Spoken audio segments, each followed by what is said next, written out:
I dag skal vi lave beviset for logistisk vækst, sætning 13a.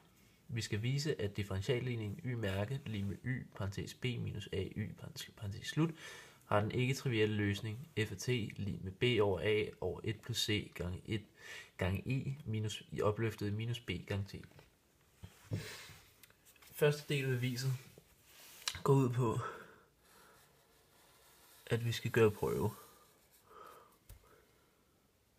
Altså, vi gør prøve. Det gøres ved at vise, det gøres for at vise, at den her, vi skal vise, at denne funktion er en løsning til differentialligningen.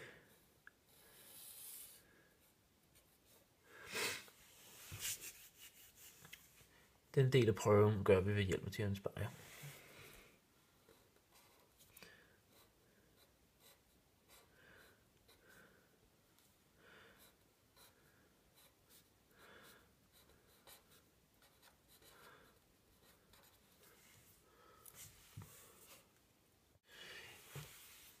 I anden del af beviset skal vi vise, at ligningen, der står her, er den eneste løsning til differentialligningen. Altså, vi skal vise, at y lig med b over a over 1 plus c gange e opløftet minus b gange t. Det er den eneste løsning til differentialligningen. Y-mærke lige med y parentes b minus a y. Godt. Så det her skal vi bruge to sætninger, som vi har bevist før.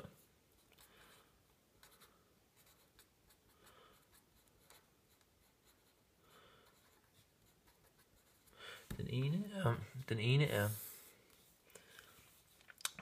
beviset for reciprok funktion, som er en sammensat funktion.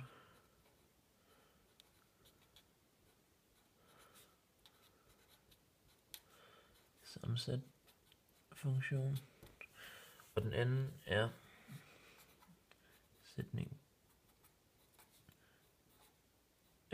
12, som vi tidligere har bevist. De ser ud således.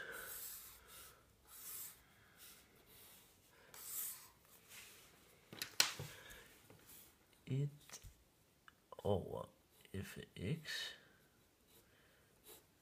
differentiere er lig med minus 1 over f af x n gange differentieret funktion. Sætning 12 lyder y-mærke lig med a minus by har den fuldstændige løsning y lig med b over a plus c gange e opløftet minus a gange t. Det er så nu, vi får en god idé. Vi ganger med vi får en god idé. Vi ganger med minus 1 over y i anden på begge sider. Altså på begge sider af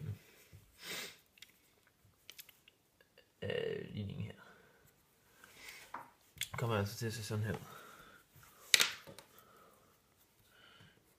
Y mærke gange minus 1 over y i anden lige med minus 1 over y i anden gange b gange b minus a y. Dette kan så omskrives til y mærke gange minus 1 over y anden lige med minus 1 gange y b minus a y. Og det er altså fordi, at y der ganges ind, og så forsvinder. Og går de ud med hinanden i anden og y.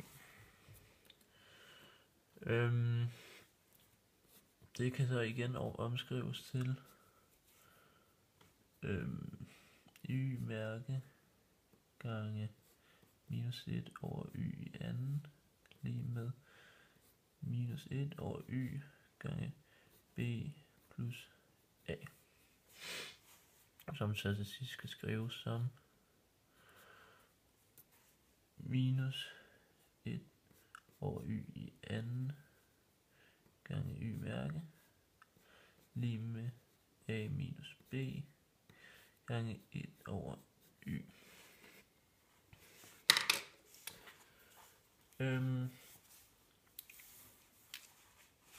Hvis vi kigger på venstre siden her, så ser vi, at det svarer til differentiation af en sammensat funktion. Så hvis vi skriver her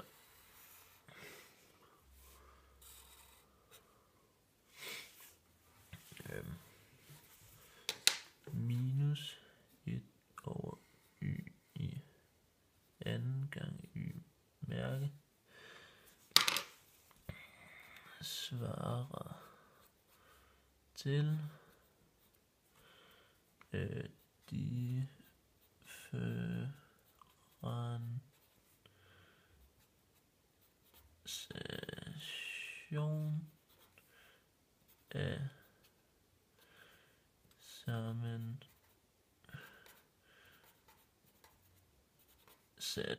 Det svarer altså til differentiation af sammensat funktion, som er skrevet her. Altså kan vi opskrive det som 1 over y differentieret lige med a minus b gange 1 over y. Hvis vi kigger på den ligning, vi har her, ser vi, at det ligner ligningen fra sætning 12. Derfor det eneste forskel er bare, at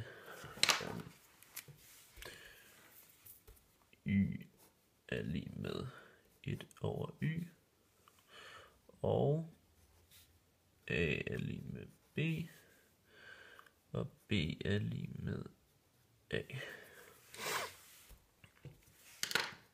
Altså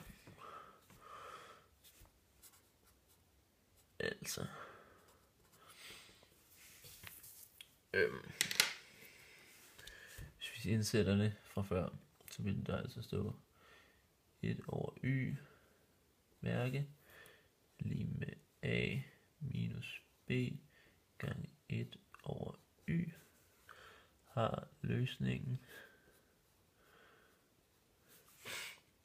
1 over y lige med a over b plus c1 gange e opløftet minus b gange t. Grunden til at vi kalder den c1 kommer vi til senere. Det her kan så omskrives til y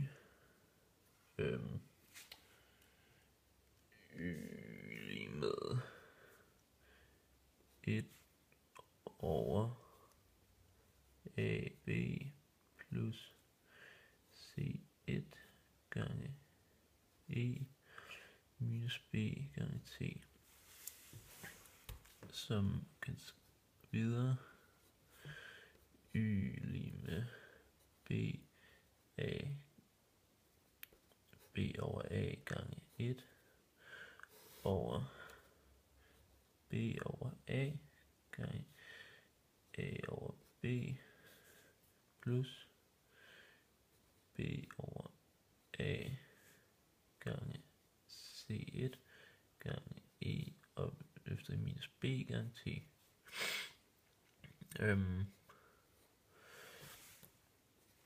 Det her stykke, hvis du skriver sådan her, vil de to altså være lige A gange B.